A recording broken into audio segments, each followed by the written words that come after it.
Good morning.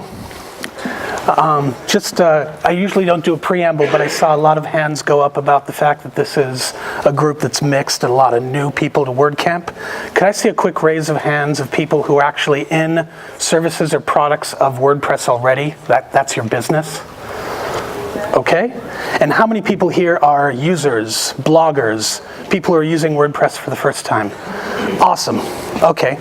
All right, great. About a 50-50 mix. Perfect. So for those of you who... Yes, sir. Speak up just a little bit, or can we turn this mic up? Sure. In the back, I can't hear you. Okay, I'll try that. How does that work? Thank you. Thank you very much.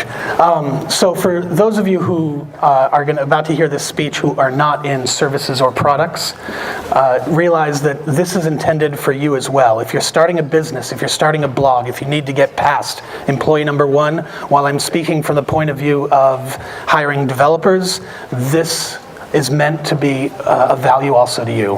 And it's going to be a short format speech, as David just mentioned, and then it's meant, if you have any questions, I'll take them up live here, and also if you have any questions after I'm off stage, I'll be outside, right outside this room, and happy to talk to any of you. That being said, I'm going to jump right into it. So, getting past employee number one. What ends up happening is people think that getting past employee number one is about getting just any employee. If you blog, if you're a developer, you need somebody to help you develop, you need somebody to help you blog. That is true, but more importantly, what I'm going to try and talk to you about today is trying to find your first strategic employee number one. This is a person who's going to help you grow your business. This is your first key hire. It's not about creating just anybody, it's about finding the right strategic mix between people. So let's take an example. If there was a WordPress entrepreneur out there who wanted to start a WordPress business, and starting that business, they're doing everything. In the morning, they're literally calling clients, doing business development. Halfway through lunch, they're doing project management, trying to get the project moving. In the afternoons, they're literally coding. Well into the evening, they're doing it all themselves. That's hard. How do you get past that? How do you move past that? Well, that entrepreneur is trying to grow the company. At the same time, he's got to keep the quality. You don't have time to grow 3 or 4 people. If you're a developer, you need a front-end developer, you need a back-end developer, you need a project manager. How do you grow those roles? You need to network. You need to be out there. You need to not only grow your business and do what's necessary to get delivery out there, but you need to go out there and meet people. It's hard to meet people and instantly judge if they're going to help you. Find those right vendors and use those right vendors at the right moment.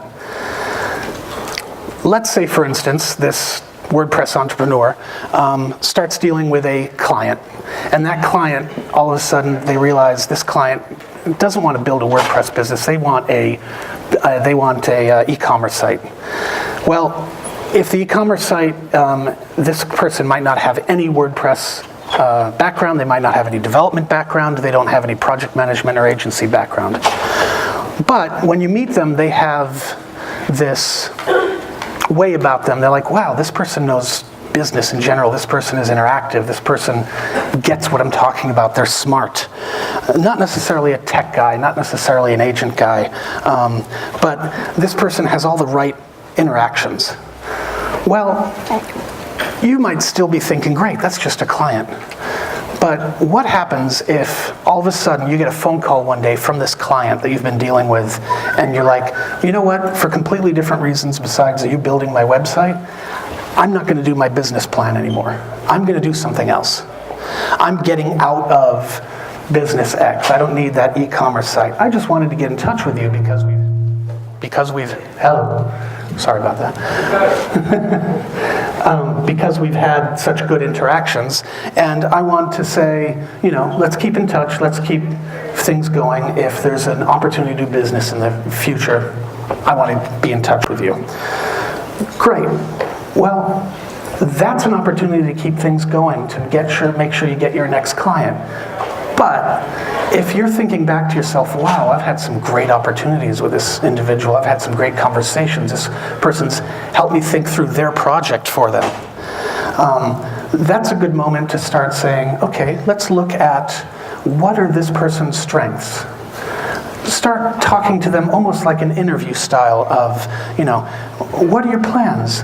What are you planning to do next? What's going on? You'll be surprised to find out that they're probably not sure, but they've been slowly thinking about what they're going to do. You might think, well, can I work with this person? Well, wait a minute. I'm a developer. They hired me. They're a client. They're not going to want to work for me. What am I going to do? Well, you'd be surprised to hear, for those of you who know crowd favorite, Jason Rosenbaum, our COO, was a client. This story that I've been telling you for the last 5 minutes was how we met. And when he came and said, I'm not going to be doing my business anymore, I offered him a job. Next thing I know, the company is growing and expanding in a much better way. It's incredible where these opportunities come from. It's not likely that you're going to find your next best strategic employee in a client. But if you don't keep your eyes open, it's not going to happen. So, you have to keep your mindset open. You have to look for those opportunities. If you're super lucky and find the right people that just walk into your door, wonderful, great. If you're looking for just that niche talent to be the right blogger or the right developer, and all you're doing is looking for that talent, you're not going to be open to the possibilities of what's going on out there, what's happening out there, who you're talking to on a daily basis. One of the key project managers we had in our company for over a year before they moved on, we met them at a Wells Fargo. They were a teller. They gave such great customer service that one of our project managers recommended them for a job. Where does that come from? Don't just look at your contractors or your vendors or your clients. Make sure you're looking around. Friends who are in completely different areas of industry who might be doing something completely different. See their skills beyond their direct application. This bank teller, they had a personality about them, the way they worked with clients when they walked up to their teller window, the fact that they would remind you about certain details about your transaction. It was a natural fit to project management. They just needed some training.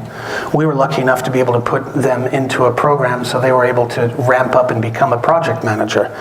Some people who are designers or developers today make perfect project managers.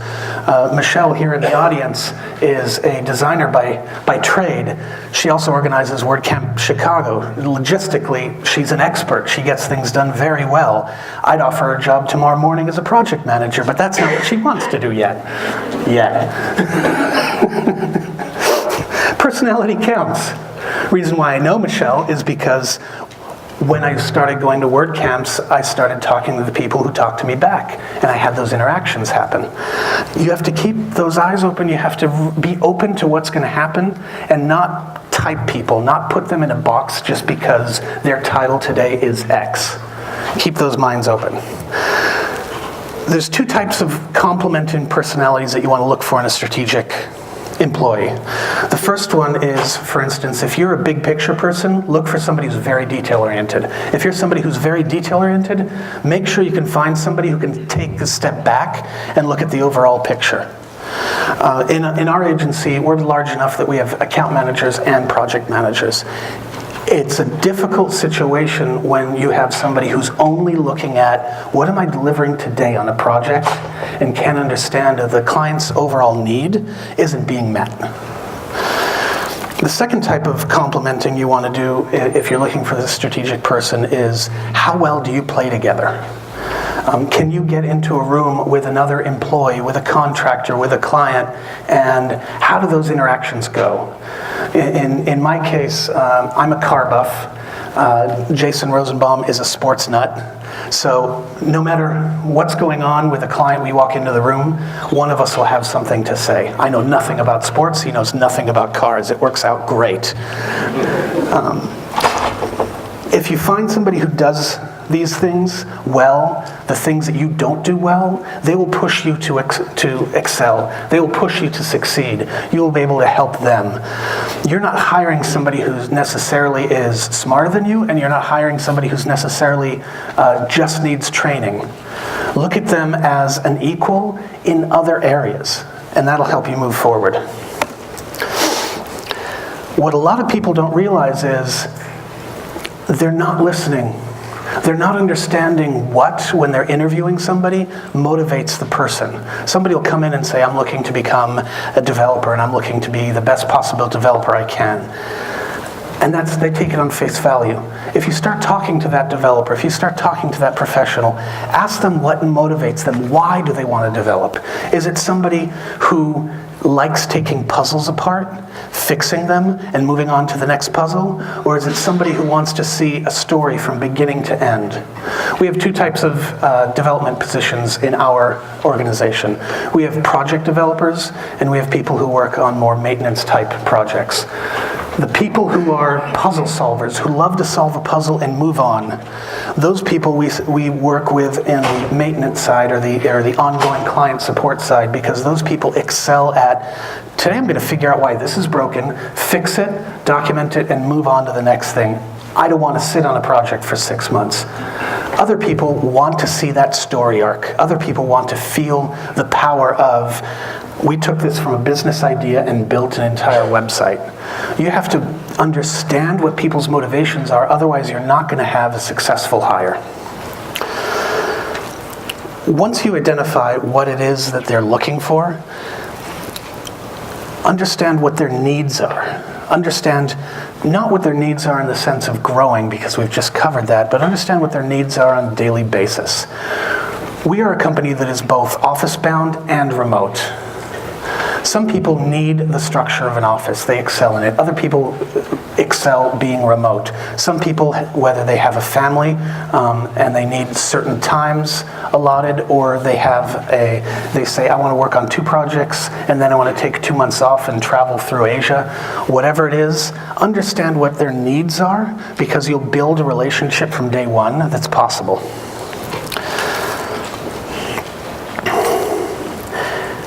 If you do those 2 things, what you're going to end up doing is creating a position for them that is planned. You're going to create a vision. You're going to create something that is very unique in today's technology world. A lot of people don't realize that in the technology space, the average employee stays less than 2 years before they move on, because they feel that to grow, they have to take another position with another company. One of the things that we try to do, and one of the things that we're constantly trying to improve on, because nobody can ever get it right, is how do we lengthen how long people will stay with us? How do we create that path? If you find what motivates them, if you find what their needs are, where they want to go, you'll be creating an automatic feedback loop that automatically keeps them coming back.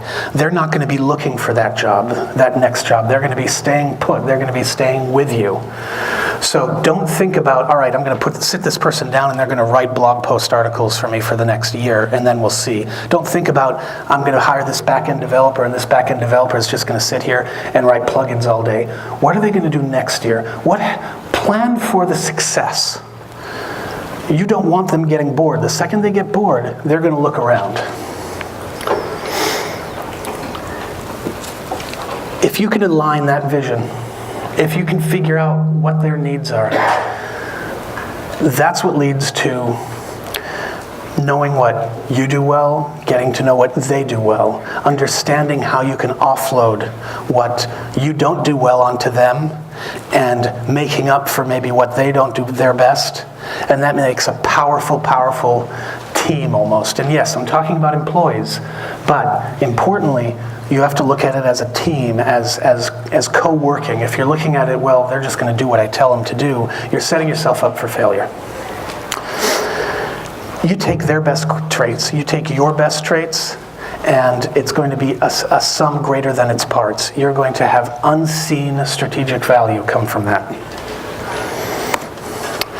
This is one that people go, wait, did he just put up here hire cheap? I'm a very expensive developer. I want a lot of money. Why is he saying hire cheap? Well, it's not about necessarily dollars. When you're lucky enough to have a small fledgling business, you have an opportunity that no other business has. No other medium-sized business, no other large business. Today, a crowd favorite, we don't have the opportunity that you have as a small developer. We can't excite somebody by coming in and building from the ground up. We're already established. It's not always about the money. Small businesses offer the opportunity to come in and make a difference. My friend Syed over there took somebody under his wing a few years back and just said, intern. Today, that guy runs one of Syed's businesses. Juan, right? Okay, and he's doing a great job, right? That only happens if you're willing to be open to the fact that if these people don't have the opportunity, don't have the experience, you have the opportunity for them to excel. You have the opportunity for them to succeed. If you can't figure out exactly yet how to grow as a business and you're saying, oh gosh, I've got to hire employees, I've got to get insurance, I've got to do this, I've got to do that, you might be able to start off with contracting relationships. Awesome. While you're looking at the strategic employee, one thing that I did when I started my business was I found a small team of developers and I said, I'm going to give you a project. If this goes well, there's going to be other projects behind it. A lot of developers hear that all day long. The thing is, I gave them a second project, and then I gave them a third project, and then once I started giving them that information back of how well or how badly a project went, they started getting more excited. Well, long story short, that first development team, within 6 months, I brought them in-house, and I started paying their salaries full-time. I was able to provide enough work for them because we got together well enough that their business rolled into my business. That's only because we were able to find a way to work without worrying day one, well, who's paying what salary? Let's just partner, see how it works, what's going on. That's part of the testing phase. That's part of what you're going to do to see how well you get along. My company has a reputation in the WordPress space right now for we buy a lot of companies or we're rolling up companies. For every company we have acquired or we work with, there are 10 or 15 companies that we're quietly working with behind the scenes. Sometimes it works out, sometimes it doesn't. Sometimes we just keep them as long-term people we work with as partners, and we don't necessarily need to acquire them. Think outside the box in how you deal with these people. As you grow, it's absolutely natural that people are going to cycle out. The employees are going to outgrow their places of work. Your company's going to outgrow the employee. The employee's not going to be able to keep up with what you're doing. It's okay. This is part of life. This is part of a cycle.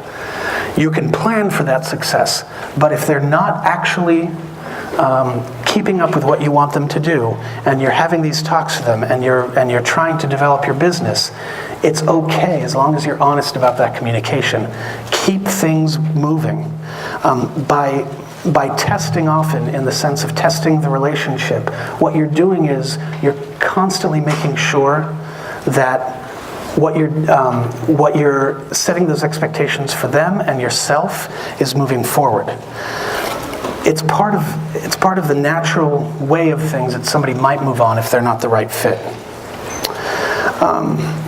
As your business grows, then you might start looking to hire people who are more experienced, who have a higher price point. And then as you can do that, you also have to be careful that the people that you did bring in at the bottom, you're not passing them over. We have some folks in our organization who have been with us for quite a bit of time, who are now more senior within our organization than people we're hiring who have twice as much as experience they do in other companies. Why? Because they understand how we do things. Remember one thing above all else. It's your vision as the entrepreneur. You need to make sure that you're delivering what you need to your clients or your product or what it is. Your employees, you have to see them as partners, but they have to buy into your vision. To to buy into that vision, it is about constant communication. Constantly making sure that you're setting their expectations. This is the time to micromanage when you first get them in there. You want to micromanage them, and you want to constantly be telling them what they're doing right and what they're doing that could use a little bit of adjusting. First, teach them. Let them slowly practice. Let them build up what they're doing. Mentor your philosophies.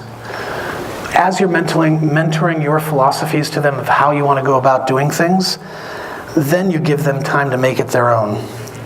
One of the things we do in our company is mentorships where whether they're physically together or they do this by video if they're remote, they spend hours working side by side with somebody else. In my case, when I brought Jason on, we literally sat elbow to elbow for almost a year, sharing one desk.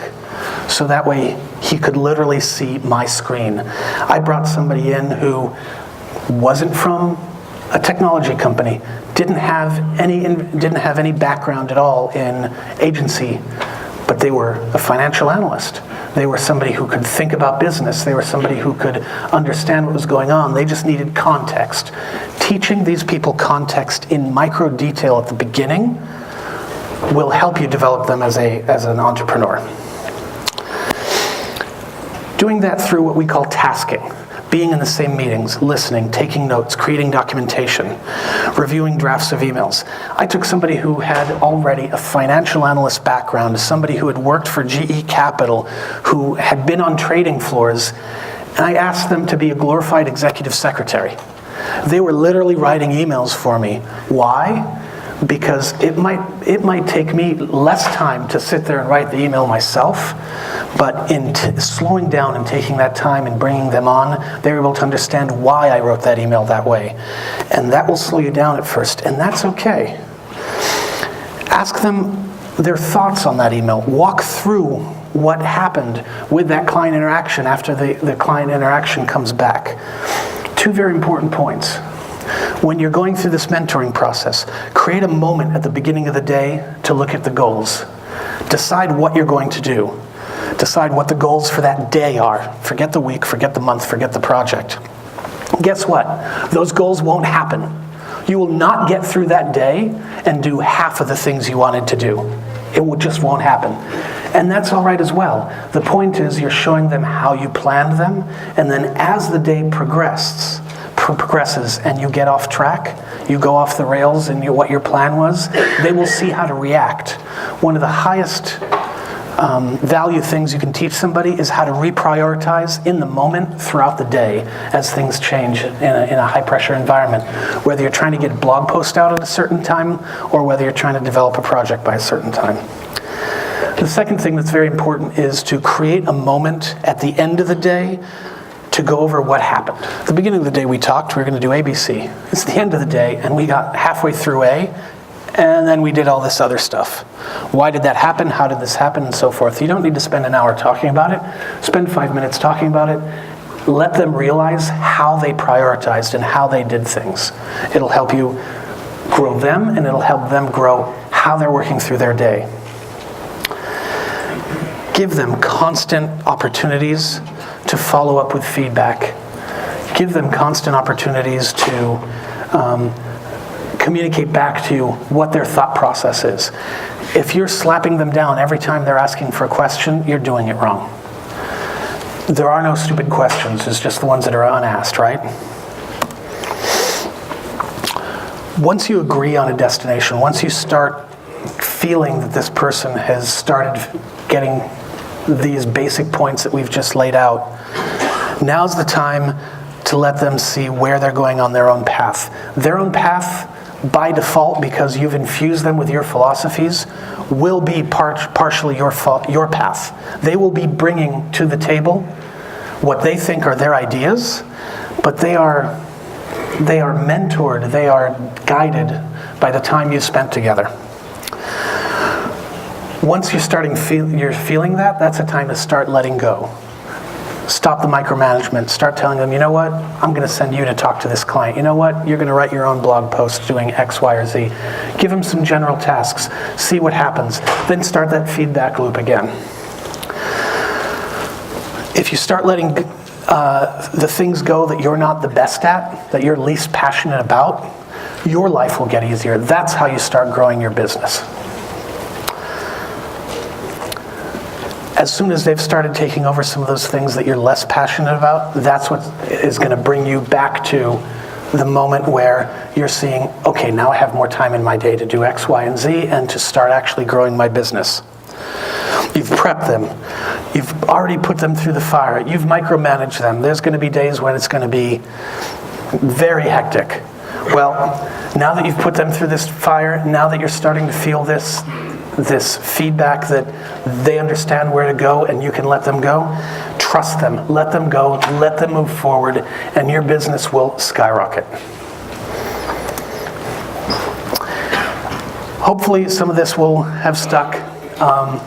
The idea behind it was to tell you how to create that strategic employee that will help you grow your business. Thank you very much. My name is Karim Marucchi, and I'm a crowd favorite.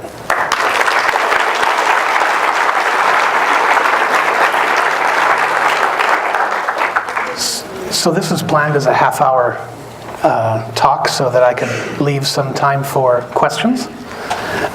If anybody has any direct questions, like how do I apply that to X, please feel free to ask. Yes, sir. Can you just tell us a little bit, we talked about project management, development, and some operations people. Could you tell us a little bit about the ratio of PM to developers and maybe operations? Sure. In what kind of business? You're a type of business right now, like the WordPress development shop. Okay. So you'll hear a lot of folks who've started development shops who are already engineers tell you that the first thing you want to do is hire more engineers. And people likewise who are account managers and project managers will say hire more account managers or project managers. So it depends a little bit where you're coming from, right? Because the first thing you have to do is you have to replicate yourself. And you have to replicate yourself, as I said, a little bit offset to the things that you're not passionate about or you don't do well. If you can get past that first person, let's say your first target is to get to 5 people. Are you a developer or project manager type? I guess now I'm more PM business analyst type. Okay, so what you want to do, for instance, is get some solid back-end and front-end developer. So person number 2, front-end developer. Person number 3, back-end developer, right? Then immediately, before you hire any other developers, another project manager, right? So the triad in any small, tiny WordPress services business is front-end development, back-end development, and project management, right? So if you're one of those, hire that one as a third person. And then from there, you have to start analyzing your business to see what you need more of. If you're dealing with a lot of small, medium businesses as clients, you'll be able to get away with keeping one other project manager and hiring more developers. If you're dealing with larger companies, there's a certain very well-known movie studio that happens to have a little place around the corner. They actually value project management just as much as development. So in our organization, we have a ratio that doesn't look like 1 to 3. It looks more like 2 to 4. 2 project managers for every 4 developers, because they want, and project managers / analyst, as you said, they want to understand where the project is going, and they have to manage stakeholders in a way that's much more complex than dealing with a small, medium business client. Thank you. You're welcome. Yes, sir, in the back. Looking nice cake, so. Oh, yeah.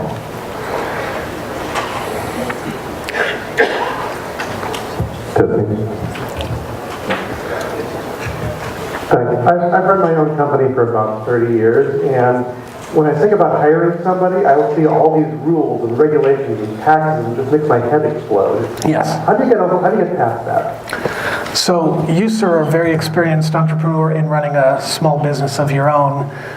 If you wanted to deal with just getting the first few people off the ground, I would suggest contacting one of the companies out there that does that for you as a service.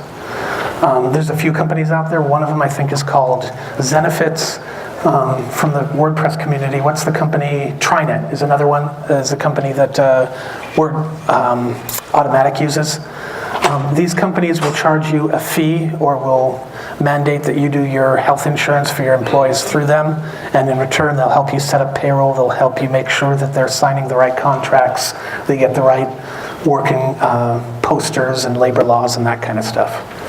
So that's the first thing I do if you're running a small shop, is get one of those.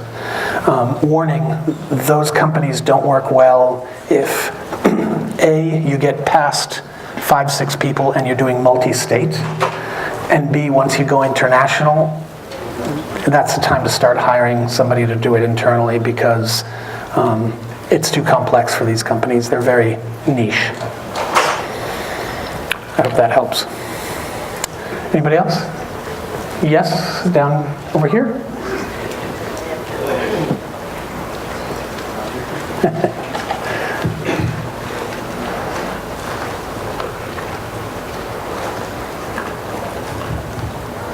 We have a company that's very much in line with the thinking of developing and growing people, pulling people from different walks of life.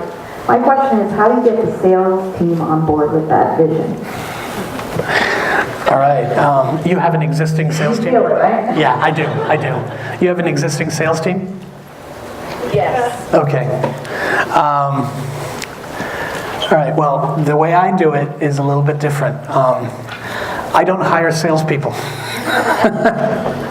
We grow our internal sales department from experienced project managers and account managers, because with the types of clients we deal with, the last thing they want to hear is somebody who's just going to quote, forgive me, Jason, a sports score and tell them that what a great day it is.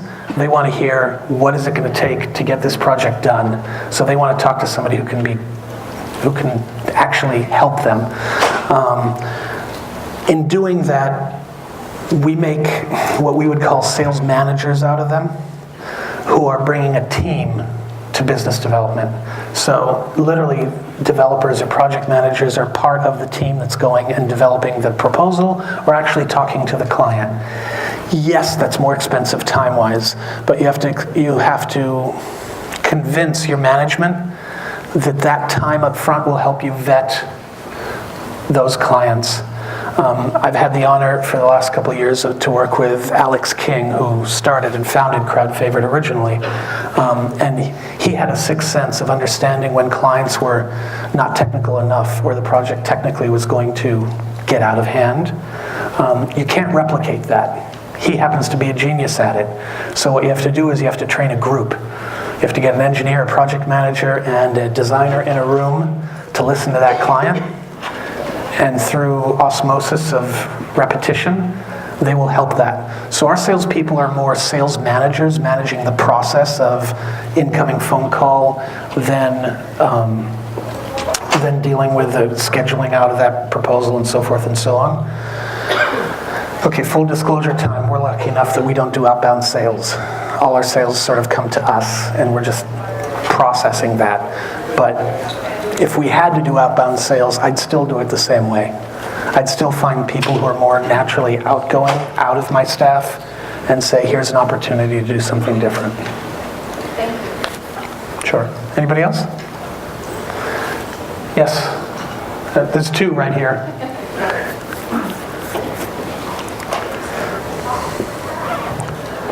How is it that you set your compensation targets?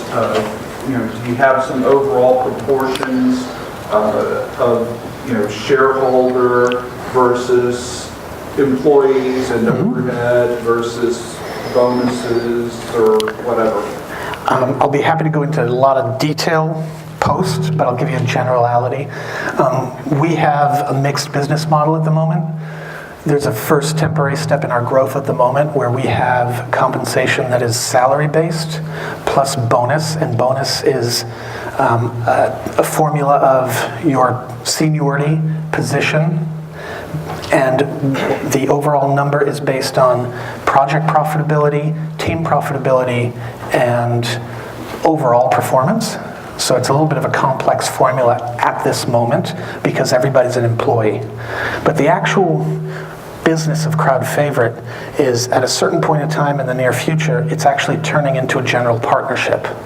And that becomes sort of like an accounting firm or a law firm where it's transparent financials and profit sharing all the way down instead of these complex formulas. Thank you. Right there. When you talk about micromanaging that employee, how long is that process that you keep micromanaging them and moving them in the direction and giving them hope at the same time that they're going to be able to follow their own path? Without losing them? Yeah, so it varies by individual. So if somebody already has a certain amount of experience coming in, I would micromanage on what they don't have. And then by creating the constant feedback loop and having those talks at the beginning, at the end of the day, you'll be able to judge how quickly they're picking it up. So it could be as little as a few weeks or a few months. For those of you in the WordPress community, to give you another example, you guys know that Chris Lemma recently joined us 2.5 months ago and became our CTO. One of the things that Chris said when he joined me is, all right, I'm going to do something. I'm going to come in and and he's blogged about this, so I'm not letting out any secrets. I'm going to strip everybody's title. We had almost 60 people that went from a pyramid structure to being flat. Took away all their management positions, and he did daily huddles with each group where he was directly managing each one of those people. Can you imagine how you're taking people who for the last 3 to 5 years have been running their own departments and running their own projects and said, all right, you don't have any more authority. Chris Lemma's now coming in and telling you how to run your day every single day. It didn't go over very well the first few days. For those of you who know Chris, you get it. What ended up happening, though, is he needed to reset the stage and reset the culture. By micromanaging what they were doing, they instantly started understanding his philosophies. They instantly started understanding what he was doing.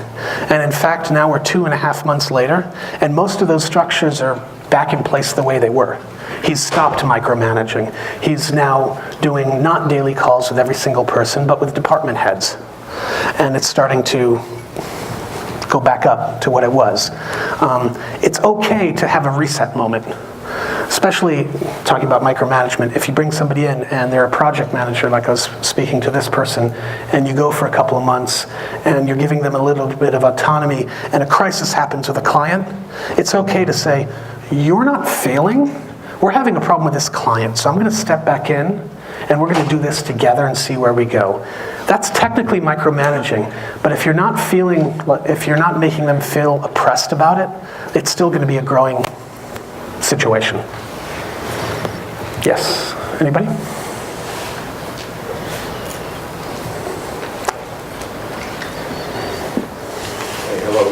Thank you. You mentioned that you de-emphasize the use of a sales team or don't rely on it heavily. How do you initially market your company and get the word out that you're there?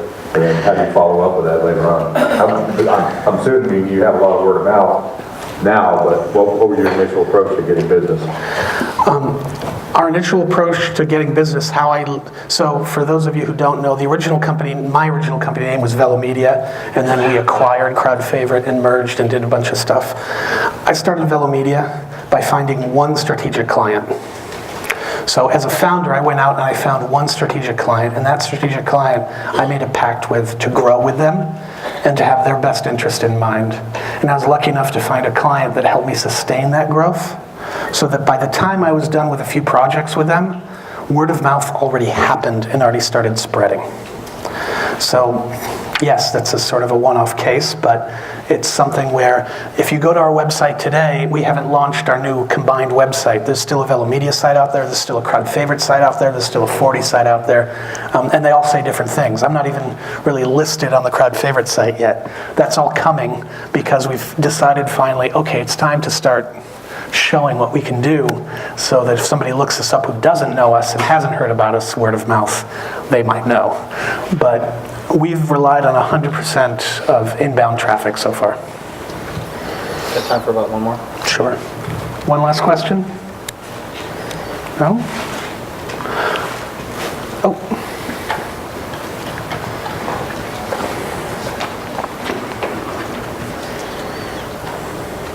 This is more of a technical question, Certainly. more operational. Certainly. When you're dealing with remote either contractors or employees, how do you manage accountability and also make sure that they're in alignment with the team? What's your kind of process with that? can I ask a clarifying question? Remote within the United States or offshore? Say within the U.S. Within the U.S., okay, because it's a different answer. See me outside for the other answer. Within the U.S., it's about those daily touch points. So we have folks who are, for instance, forget our remote folks. Let's even talk about the offices. We have folks who will show up in an office every day in Denver. We have folks who show up, let's pick an office in Phoenix every day. They're actually getting on video calls with each other every day. It's mandated. It's a company policy that you use video on Skype so they can actually get to know that person, because as you know, the facial inflections, the way they speak, it's different being in the room. And if we're not going to fly people back and forth every day, it's very important that those people get to know each other. So the first thing to do is, even if it sounds forced, even if it feels forced, create that interaction. Jason Rosenbaum and myself, we're rarely even in the same state anymore. I'll be in a hotel somewhere and he'll be back at the office. We will just leave Skype video on and open while we're going through our emails. So we're not actually having a meeting, but we're sort of sitting next to each other. And you'll be surprised at those little value moments that happens, like you're reading an email to yourself and you're like, that client said what? And he goes, oh yeah, I meant to tell you XYZ, so forth and so on. Those interactions are absolutely invaluable, and that creates a bond even if you're not in the same state or country even. Great. Well, that worked out. That's about time. You say you're going to be able to take questions out in the hallways. I'll be here all weekend, and I'll be happy to walk outside, and if anybody has any direct, more detailed questions, if they didn't want to share publicly, I'm out there. All right. Cheers. Thank you.